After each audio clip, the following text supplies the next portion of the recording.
నమస్తే అండి.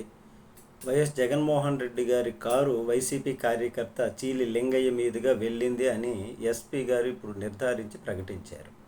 అంతకుముందు ఆ కార్యక్రమంలో పాల్గొన్నటువంటి ఈ సత్తెనపల్లి జగన్మోహన్ రెడ్డి గారు వెళ్ళే దానిలో ఆ కార్యక్రమంలో పాల్గొన్నటువంటి ఏ కారు కూడా లింగయ్య వైసీపీ కార్యకర్త పైనుంచి వెళ్ళలేదు. అది వేరే కారు, అది టాటా సఫారీ అని అంటూ ముందుగా ఎస్పీ గారు ప్రకటించారు. ఇప్పుడు చెప్పేదేంటి, అది కరెక్ట్ కాదు. ఇప్పుడు మాకు అందినటువంటి సమాచారం ప్రకారం అయితే అప్పుడు ఏ సమాచారం మాకు సరిగా లేదు. ఇప్పుడు సమాచారం ప్రకారంగా అక్కడ కార్యకర్తలు తీసినటువంటి వీడియోల ప్రకారము డ్రోన్ షాట్లతో అనుసంధానించి లోకల్గా ఉన్నటువంటి వ్యక్తులను ప్రత్యక్షంగా విచారించి ఒక నిర్ధారణకు వచ్చాము.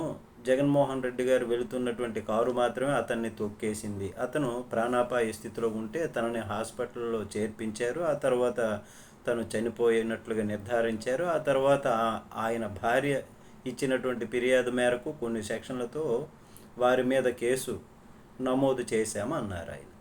అయితే జగన్మోహన్ రెడ్డి గారి కారు నడిపేటటువంటి వ్యక్తి రమణారెడ్డి, ఆయన గవర్నమెంటు ఎంప్లాయ్. ఆయనతో పాటుగా జగన్మోహన్ రెడ్డి గారు, రజనీ గారు, విడుదల రజనీ గారు, అలాగే పేర్ని నాని గారు, వైవి సుబ్బారెడ్డి గారు ఉన్నారు. వీరందరిపైన కూడా కేసులు పెట్టాము. వీటి ప్రకారం వారిపైన తగినటువంటి చర్యలు తీసుకుంటామని స్పష్టంగా ఎస్పీ గారు ప్రకటించడమే కాకుండా ఆయన చూస్తున్నటువంటి ప్రస్తుతం వైరల్ అవుతున్నటువంటి వీడియో ఏదైతే ఉందో ఆ వీడియో కూడా ఫేక్, ఆర్టిఫిషియల్తో చేసినదంటూ వచ్చేటటువంటి వార్తలను ఆయన ఖండించారు. అట్లాగే అవే కాదు, ఇది కరెక్ట్ అని, అవి కరెక్ట్ కాదని, ఇదే కరెక్ట్ అని ఎస్పీ చెప్తున్నారు.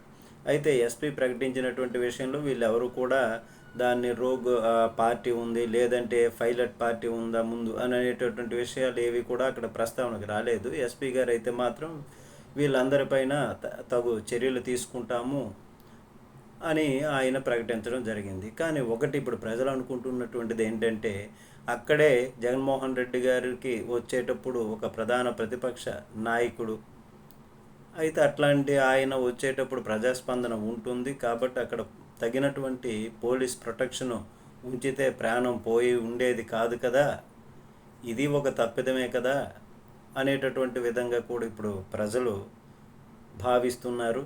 దీనిపైన కూడా ప్రభుత్వ యంత్రాంగం ఆలోచించాలని కూడా అనుకుంటున్నటువంటిది. నమస్తే అండి.